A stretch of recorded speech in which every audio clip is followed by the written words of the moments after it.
Okay, good day. So today I will be discussing the types of fingerprint patterns. So alam naman natin na we have three large group or division ng fingerprint patterns, and each groups, di ba, bearing the same general characteristics or resemblance. So we have three groups or three families, which are the whorls, loops, and the arc or the arches na tinatawag. So, mamaya i-discuss natin ano ba yung mga subgroups nila, because each patterns may be further divided into subgroups or subfamilies by means of the smaller differences existing between each pattern. So, for example, sa loops, meron niyang subgroup or subfamilies na meron lang pagkakaiba. Diba? Same as with the whorls, and the tented, and the plain arc, and so on. So, marami po yan. So, unahin muna natin si loop. So, as you can see here, sa definition ng loop, it is a pattern in which one or more ridges enter on either side of the impression, nag-recurve, nag-touch or pass dun sa imaginary line from the delta to core, and terminate or tend to terminate on or toward the same side of the impression from where such ridges entered. So, isa-isahin natin yung nilalaman ng definition niya. So, a pattern daw na merong at least one or mas marami pang ridges na nag-enter, nag-start ng kanyang flow on either side. So, it's either sa kabilang side or sa kabilang side ng impression na nag-recurve. So, nagkaroon daw ng kurba. For example, sa side na to nag-start. So, nagkaroon daw ng pagpasok ng ridges and then biglang nag-recurve. So, pwede naman din dito sa kabilang side nag-start and then nag-recurve. So, dyan muna tayo. So, after nun, sabi dyan, laktawan muna natin tong touch or pass an imaginary line from delta to core. Ito yung induktong natin. Either side of the impression, nag-recurve, and terminate or tend to terminate on or toward the same side. So, ano ibig sabihin nun? May ridges daw or ridge na nag-recurve and tend to terminate o matapos, diba, on the same side kung saan siya nag-enter. Example dito, ito nag-start, nagkaroon ng recurve, and then bumalik siya or nag-exit or nag-terminate on the same side kung saan siya galing. So, that is the general formation ng loop pattern. Merong ridge na nag-flow and then nag-recurve back or nag-exit or nag-terminate on the same side kung saan din siya galing. On either side, pwedeng sa side na to, nag-flow and then nag-recurve back or nag-exit or nag-terminate on the other side from where such ridges entered. So, that is the general formation of the loop pattern. So, meron pa dyan binabanggit, touch or pass an imaginary line from delta to core. So, anong ibig sabihin doon? Ano yung tinutukoy doon? Sabihin natin, meron na ngang recurve. And then, ang kailangan naman daw dyan, kung may delta kang mahanap, for example na lang, may delta dito, and then may core dito sa gitna. So, this is the delta, this is the core. Pag nag-draw ka daw ng imaginary line, pinagtama mo yung delta and core, there must be,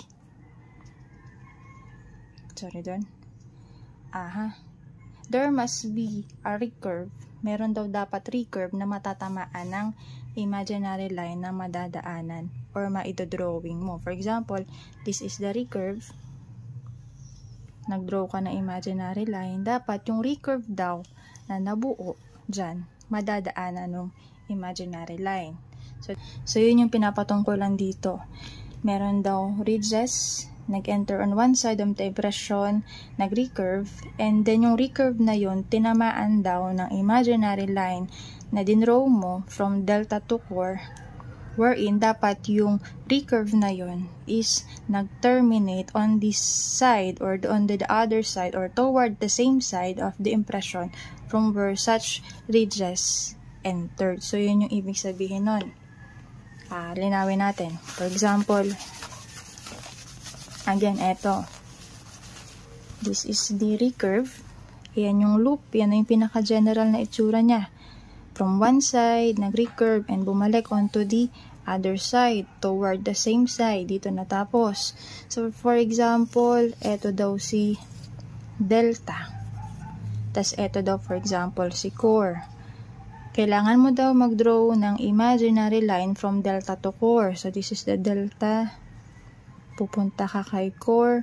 So, ang requirement daw din dyan is dapat matouch or mapass, diba, ng recurve yung imaginary line na dinraw natin from delta to core. So, in this case, yung imaginary line na sinulat natin dyan, tinamaan niya yung mga recurve na existing dun sa pattern natin. So, yun po yung loops na tinatawag natin.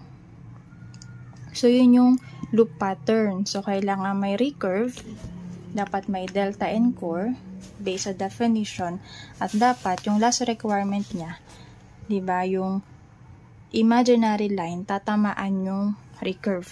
So, isa-isahin natin.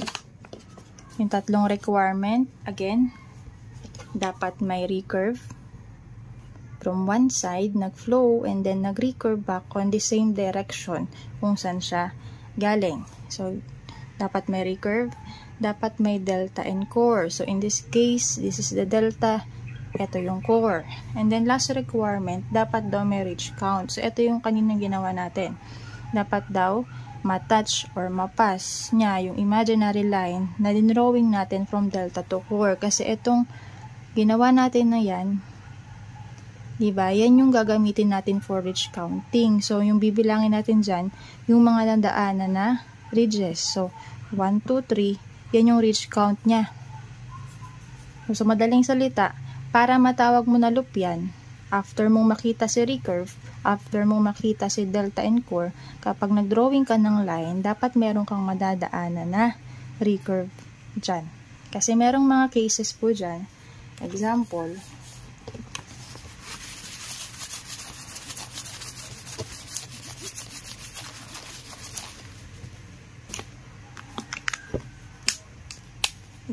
ko na lang to, may recurve. Diba? May recurve dyan. Tapos, kapag na-review nyo yung paghahanap ng delta, in this case, example, ito yung delta niya. Tapos, kapag naaral nyo din yung paghahanap ng core, ito naman din yung core niya. So, nag-drawing tayo ng imaginary line. So, tingnan natin kung pasok tayo dun sa tatlong kailangan para matawag na loop siya. May recurve? Meron. At least one or more. Sabihin natin marami dyan. Meron. Pero sa kaso na to, isang recurve.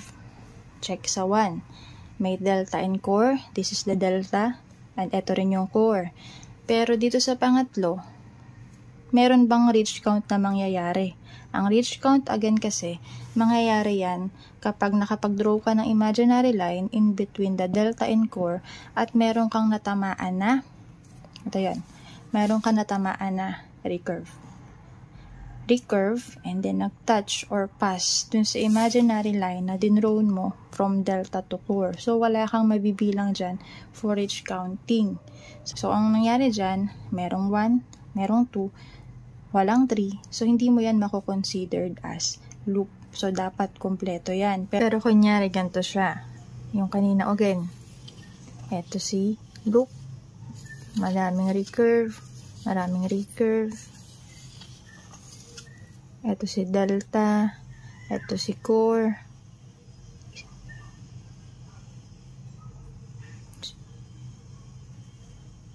So, check tayo sa unang requirement. Merong recurve na nag-flow from one side and then nag-exit towards the same direction. Merong delta, merong core, and then kapag nag-drawing ng imaginary line, diba, ito yung pasok sa number 3. Meron kang matatamaan or madadaanan na recurve once na nag-draw ka ng imaginary line in between the delta and core. So, yung madadaanan mo dyan, pag binilang mo yan, 1, 2, 3, o kung mas marami pa, 4, 1, 2, 3, 4, diba? Yan yung reach count na tinatawag. So, pag walang reach count, wala kayong mabibilang na kahit na anong matamaan ng imaginary line, hindi yan mako-considered as loop. So, mamaya matuturo ko ano yung kakabaksakan niya na pattern. Kasi kung hindi siya loop, mako-consider mo yun na ibang klase ng pattern. So, that is the loop pattern. So, ang loop pattern, meron yan dalawang klase ng family or subgroup. So, yun ang itinutukoy natin kanina na we have subgroups in each patterns. So, we have radial loop and ulnar loop. Kapag ulnar loop, it is derived from the ulna bone or dun sa little finger natin. Kaya siya tinawag na ulnar loop. Kapag naman radial loop, it is derived from the radius bone or yung pinanggalingan niya is the radius bone kasi dun daw nagpo-flow papunta sa radius bone or dun sa thumb yung ating loop. So, paano natin siya mapapaliwanag? So, again, kapag radial loop, yung loops niya o yung recurve niya na yan, diba? Yung formation ng recurve niya nagpo-flow papunta kay radius bone or kay thumb. Kapag naman ulnar loop, yung flow ng kanyang loops, yung flow ng kanyang recurve ay dapat nagpo-flow towards the ulna bone or the little finger, papunta kay little finger. So, paano yon? Example, ito is kanang kamay, right hand. This is the thumb, index, middle ring, and little. So, ang concern lang natin palagi dito, saan ba nakaturo? Kay thumb or kay little? Paano natin malalaman kung paano nakaturo? Tingnan natin yung formation ng recurve. Tingnan natin yung flow ng recurve. So, for example, ito. Nanggaling dito, nag-recurve, and then bumalik kung saan siya galing. So, pag ganito ang itsura niyan, saan siya nakaturo? Pag ganito. Diba? Papunta dito.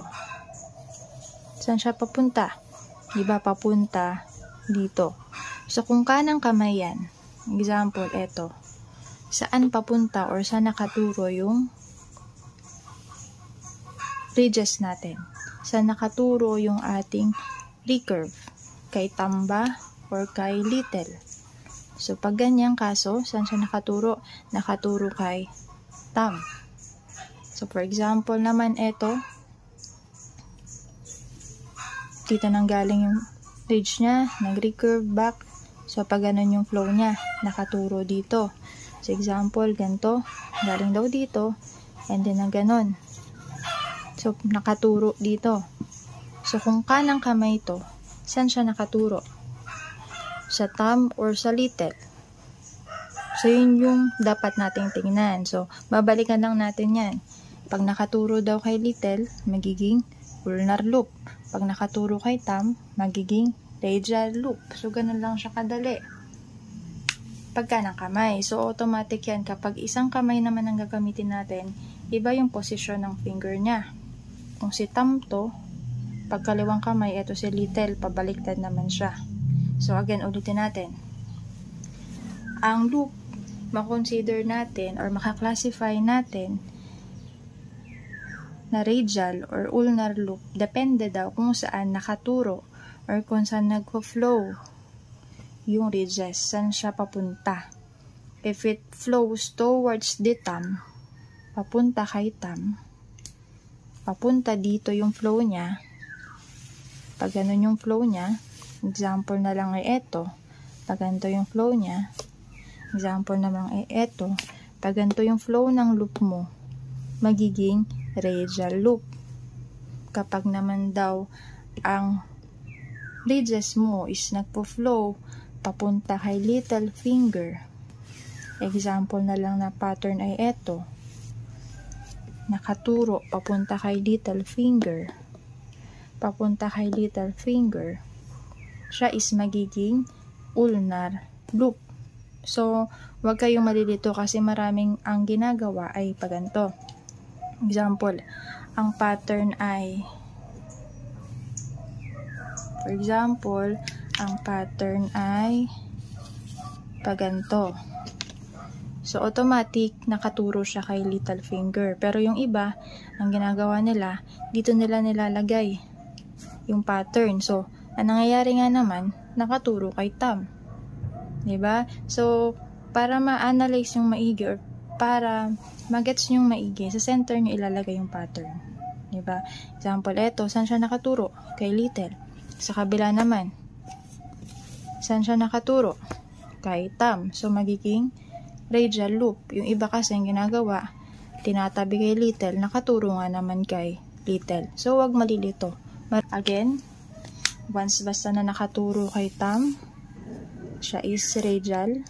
Once na siya is nagpo-flow papunta kay little, siya is ulnar. So, madali lang yan. Kanang kamay, nakaturo dito yung pattern. Pakurba, papunta dito yung pattern. Ulnar, papunta dito. Kapag naman papunta dito, or papunta dito sa thumb, radial. Kapag kanang kamay.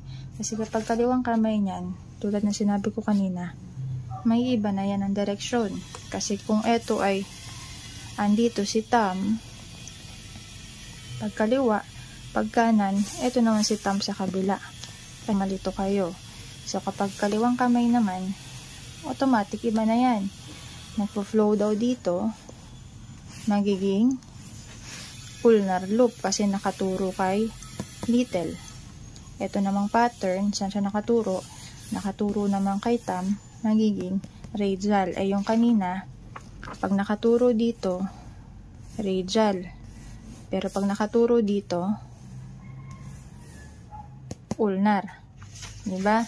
Pag nakaturo dito, kanang kamay, ulnar kasi little. Pero pag paganto naman, sa kabilang kamay, radial. So, depende kasi sa kamay. So, that is the loop pattern. Again, the radial loop.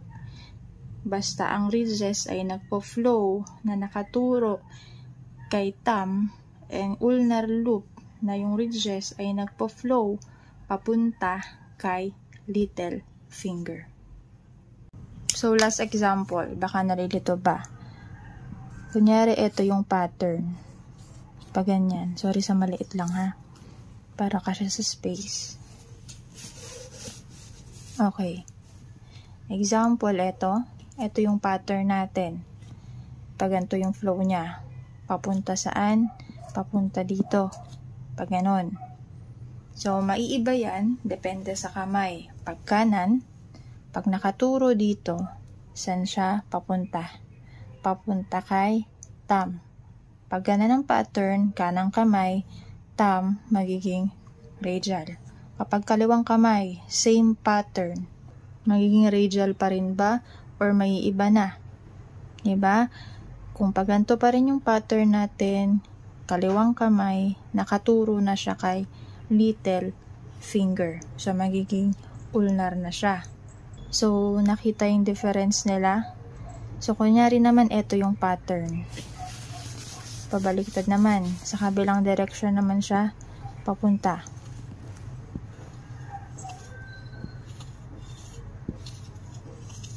Pag kaliwang kamay ang ginamit mo, saan siya nakaturo? Thumb. So, magiging radial loop. Pag kanang kamay naman ang ginamit mo, yung pattern nasa kanang kamay, magiging ulnar kasi nakaturo na siya kay little finger. Baka nalilito din yung iba. For example, sa thumb mo, ganito yung pattern. Pag ganyan yung pattern na nakita mo, little finger nakaturo, ulnar. Index, for example, ganyan yung pattern na makikita mo, ulnar loop.